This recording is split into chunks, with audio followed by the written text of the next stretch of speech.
So, the Honorable Marcoleta, please repeat your inquiry. Yes, in connection to the earlier parliamentary inquiry, Madam Chair, I have already related the value of tradition. Parliamentary procedures, Madam Chair, grow from or are enriched by traditions, experiences, and precedents collectively gathered by the House of Representatives over years, and the institution keeps them well. That is why, from my entry in 2004 or the 13th Congress until today, I have observed the observance of that well-kept tradition. The two highest positions in government, namely the office of the President and the office of the Vice President, were duly accorded with respect and deference. I have observed that. That's why I have relayed to you earlier, in 2022, the Honorable Libanan, invoking courtesy, took him only 13 minutes to dispose the office of the Vice President. And that was quickly moved, quickly seconded by no less than our majority leader. That was in 2022. I'm not going by record, Madam Chair.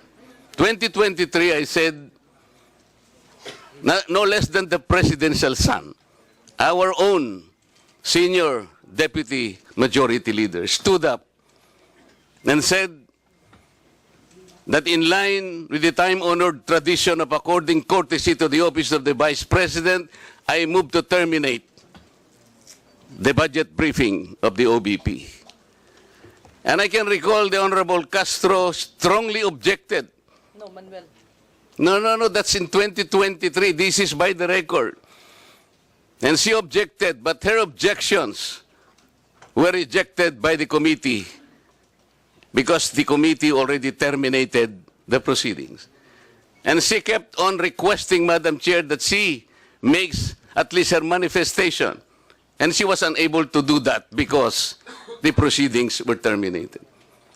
So that what I am saying, from 2004, when I entered these halls, these hallowed halls, hanggang punto sa sinasabi kong 2023, we have kept the tradition.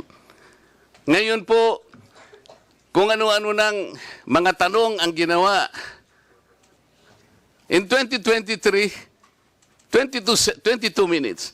2022, 13 minutes. Ito po, pinagawa yan na po yung budget earlier at ngayon we're about to quarrel again on the budget.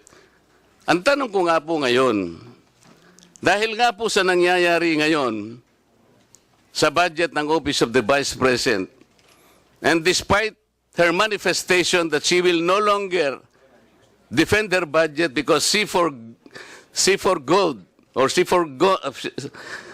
sabi niya, I will forgo my opportunity to defend the budget of the OBP for 2025 by way of question and answer, and I will leave to the House of Representatives to decide such proposal as presented. We cannot even accept such kind of answer, Madam Chair. What do we need her to articulate for? So ang pinag-uusapan po natin, wala na po ba yung respeto sa tradisyon na yun? Kagaya po ng binabanggit ko, every time mag-i-interpellate po dito, Madam Chair, because of that tradition, it's always the member of the minority who will start the interpellation because we have kept that tradition. Ang dami po. Ang dami ko pang sasabihin sa inyo, haba lang tayo. So the question is, when we did that to the Vice President earlier, now we're doing it now, are we now setting aside this tradition? That's not... Yeah, Until the we can end. go back. Oh. Okay, so sige. So itutuloy na lang natin. Okay, so next to interpellate is the Honorable Kong Franz Castro. Yes, Madam Chair, before I interpellate, no, gusto ko lang mag-manifest doon sa pinag-uusapan kanina about the opportunity, no? So, gusto lang natin, Madam Chair, itama, no, yung maling pagtingin ng Vice Presidente na opportunity ang pagharap niya dito sa Kongreso at mamamayan upang ipaliwanag kung paano ginastos at paano gagastusin yung kanyang mga budgets. No? Opportunity na pwede niyang i-forgo. So tingin ko, Madam Chair, mali siya doon. Tungkulin niyang sagutin ang mga tanong natin dito at hindi ito negotiable. Just like it is the duty of every agency of the government. Kaya tama yung recollection ko kanina, no? Madam Chair, na nag-object kami kung tiniterminate agad ang budget, even in the office of the President dati. Kasi naniniwala kami na there should be no sacred cows, no, in budget hearings. And the OBP should be reminded that the public office is a public trust. She should be faithful to that trust. So yung ipinagkakatiwala nating budget sa anumang mga opisina, OBP man yan o OP man yan, ay may trust dyan ang ating taong bayan na dapat na pangalagaan, dapat ayusin yung paggastos. At hindi opportunity yung pagharap, obligasyon, no, ng Vice Presidente na humarap sa mga budget hearing. At dapat hindi yon gawing tradisyon na merong parliamentary courtesy. At binali na natin yung tradisyon na yan kay BP Robredo, Madam Chair. Susundan ko lang yung tanong ni Congressman, ni Representative Manikis, Madam Chair. So sa COA, have you examined po yung mga contract ng mga satellite office sa bawat 12 satellite office ng Office of the Vice President? So, sinasabit po ba ito? Kasi talagang parang tingin natin dito, parang waste of money rin ito. Kasi nagagampanan naman ng mga previous Vice President yung kanyang mandato, even with the one office. 'Di ba?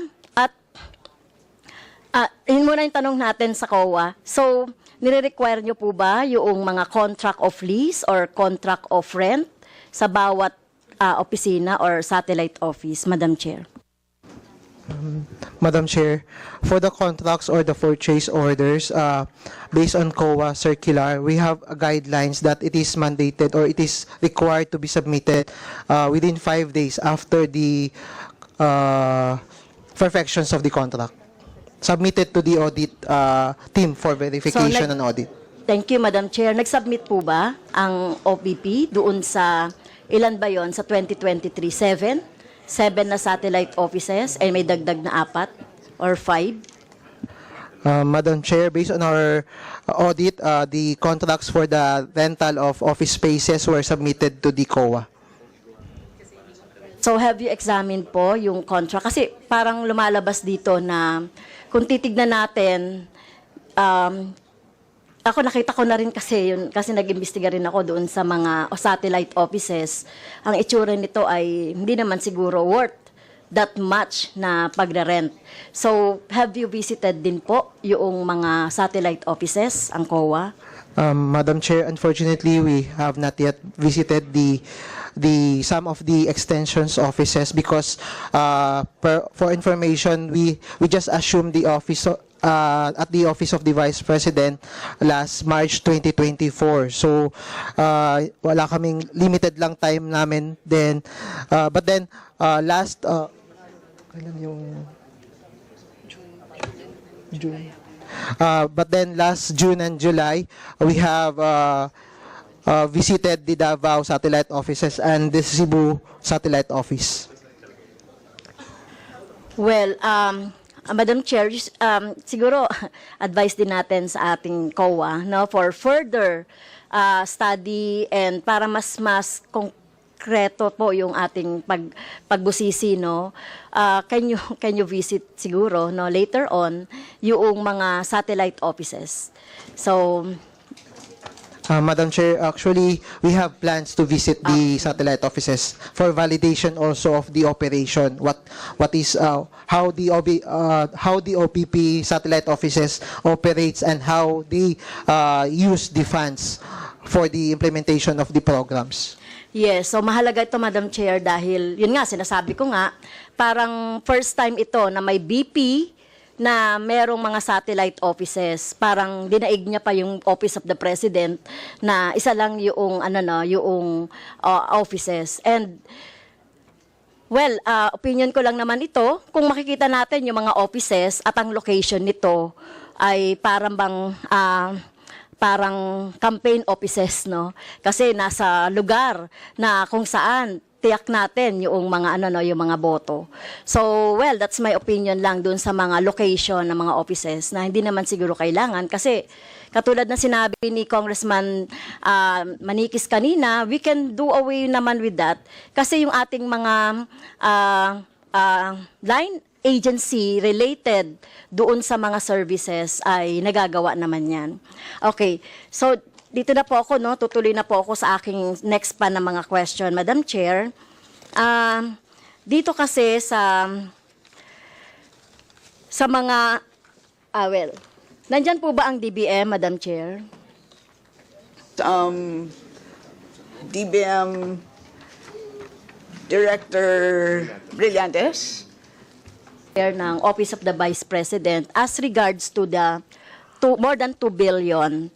Well, makikita natin, Madam Chair, yung yung MOOE, no, na nakalagay dito. So makikita natin yung mga services, yung mga socio-economic project, no, yung mga PS, yung mga MOOE. So sa socio-economic project and stakeholders engagement po. So meron po na kayong ninaprubahan ng mga budget for each projects, Madam Chair. Good morning, Madam Chair. Yes, meron po. So, can you enumerate po itong mga projects and services po? Can you give me a minute, Madam Chair? We'll just get the breakdown. Thank you po.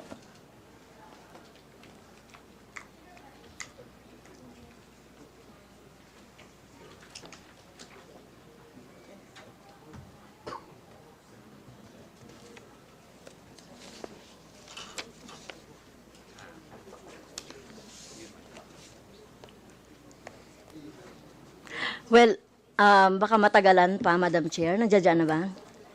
Kasi tutulungan ko na kayong sumagot. To enumerate po. Meron pong rice food bags, nationwide gift giving, Ramadan food pack. Thank you, Madam But Chair. yes, we note that you made an objection, but your mic was off. So, the Honorable Marcoleta, please repeat your inquiry. Yes, in connection to the earlier parliamentary inquiry, Madam Chair, I have already related the value of tradition. Parliamentary procedures, Madam Chair, grow from or are enriched by traditions, experiences, and precedents collectively gathered by the House of Representatives over years. And the institution keeps them well. That is why, from my entry in 2004 or the 13th Congress until today, I have observed the observance of that well-kept tradition. The two highest positions in government, namely the office of the President and the office of the Vice President, were duly accorded with respect and deference. I have observed that. That's why I have relayed to you earlier, in 2022, the Honorable Libanan, invoking courtesy, took him only 13 minutes to dispose the office of the Vice President. And that was quickly moved, quickly seconded by no less than our majority leader. That was in 2022. I'm not going by record, Madam Chair. 2023, I said, no less than the presidential son, our own senior deputy majority leader, stood up and said that in line with the time-honored tradition of according courtesy to the office of the Vice President, I move to terminate the budget briefing of the OBP. And I can recall the Honorable Castro strongly objected. No, Manuel. No, that's in 2023. This is by the record. And she objected, but her objections were rejected by the committee because the committee already terminated the proceedings. And she kept on requesting, Madam Chair, that she makes at least her manifestation. And she was unable to do that because the proceedings were terminated. So that, what I am saying, from 2004, when I entered these halls, these hallowed halls, hanggang pundo sa sinasabi kong 2023, we have kept that tradition. Ngayon po, kung ano-ano ng mga tanong ang ginawa, in 2023, 22 minutes. 2022, 13 minutes. Ito po, pinagawa yan na po yung budget earlier at ngayon we're about to quarrel again on the budget. Ang tanong ko nga po ngayon, dahil nga po sa nangyayari ngayon sa budget ng Office of the Vice President, and despite her manifestation that she will no longer defend her budget because she forgoed, sabi niya, I will forgo my opportunity to defend the budget of the OBP for 2025 by way of question and answer, and I will leave to the House of Representatives to decide such proposal as presented. We cannot even accept such kind of answer, Madam Chair. What do we need her to articulate for? So ang pinag-uusapan po natin, wala na po ba yung respeto sa tradisyon na yun? Kagaya po ng binabanggit ko, every time mag-i-interpellate po dito, Madam Chair, because of that tradition, it's always the member of the minority who will start the interpellation because we have kept that tradition. Ang dami po. Ang dami ko pang sasabihin sa inyo, haba lang tayo. So the question is, when we did that to the Vice President earlier, now we're doing it now, are we now setting aside this tradition? That's number one question. Number two, is this committee authorized to set aside the tradition? Your Honor, short answer is no to both questions. Okay. If that is the answer, Madam Chair, and we are all bound to respect one tradition so sacred in our hearts, because we are called honorables in this house. We cannot be honorables if we cannot honor our own tradition. We are defined by what we believe as a tradition in this house. So if we are now all amenable that we have kept that tradition, no longer questions are being asked, then I will respectfully move, Madam Chair, to terminate the budget of the OBP for 2025. I object, Madam Thank Chair. you. I object. Madam Chair, I There's a object. motion to terminate the budget briefing of the OVP, but there is an objection, so we divide the House. The chair has decided to divide the House. So those Madam Chair, in favor as of the motion, a rule, we usually deliberate Those- before we those vote. in favor We deliver- of the motion, please raise your hand. Those in favor of the motion to terminate the budget briefing of the OVP, please raise your hand.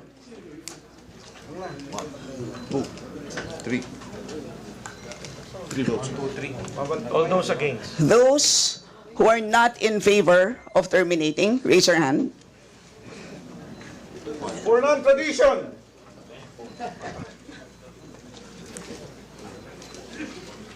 Okay.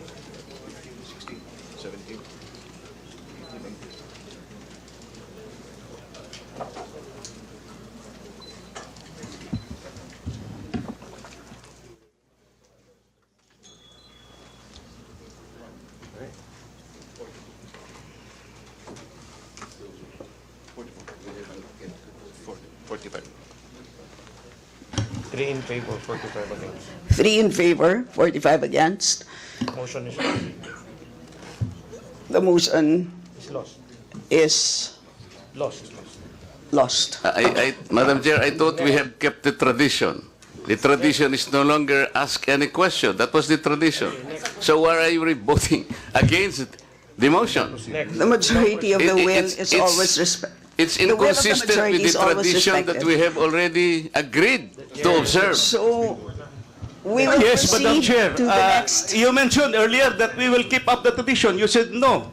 Earlier, For now orderly we voted proceedings, I against. remind the members to please wait to be recognized before speaking. So, the chair now recognizes the Madam budget Chair. sponsor, the Honorable Zia Adyong, to give a recap of what transpired in the last hearing. Madam Chair, Thank you, Madam Chair. before Madam Chair. we proceed with Vice Chair Adjong, can I Yes, explain my um, vote, Madam Chair? Paduano? Can I explain my vote? Why I voted against the motion of the Honorable Marcoleta? Just a short lang. You have 1 minute. Thank you po. Madam Chair, tama po. During the previous hearing, wala pong nag-move to terminate the budget. That's number 1 po of the OBP. Number 2 po, the demand or the answers being given by the Vice President during the time.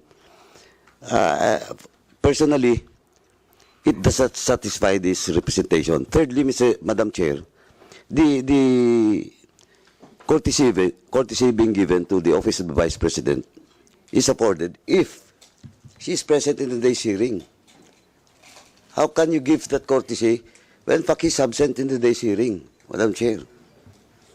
I might change my vote for that, but Was the President of the are Philippines you present? recognized? Please. Congressman, Please I am wait about to to be be recognized, recognized. Madam Chair. Please wait to be recognized. Please proceed, Kong Paduano. You You're have not yet 30 seconds. recognized, Marcoleta. Madam Chair, maybe I will change my vote if the for the motion Marcoleta if the Vice President is present in today's hearing. But he's absent. How can I personally vote for that? Because he's not present in today's hearing, Madam Chair, and that courtesy should be given to those head of office that should be present during the budget deliberation, Madam Chairman. Thank you. So, Proceed now with the Kong Zia, you're now recognized. The floor is yours. Thank you, Madam Chair. Majority Leader, Representative Manix Dalipe, Committee Chair Saldico, members, honorable members of this committee, Bismillahirrahmanirrahim. Assalamualaikum warahmatullahi ta'ala wa barakatuh. Good morning po sa ating lahat and welcome to the continuation of the budget briefing of the proposed 2025 budget for the Office of the Vice President. Madam Chair, in the previous hearing for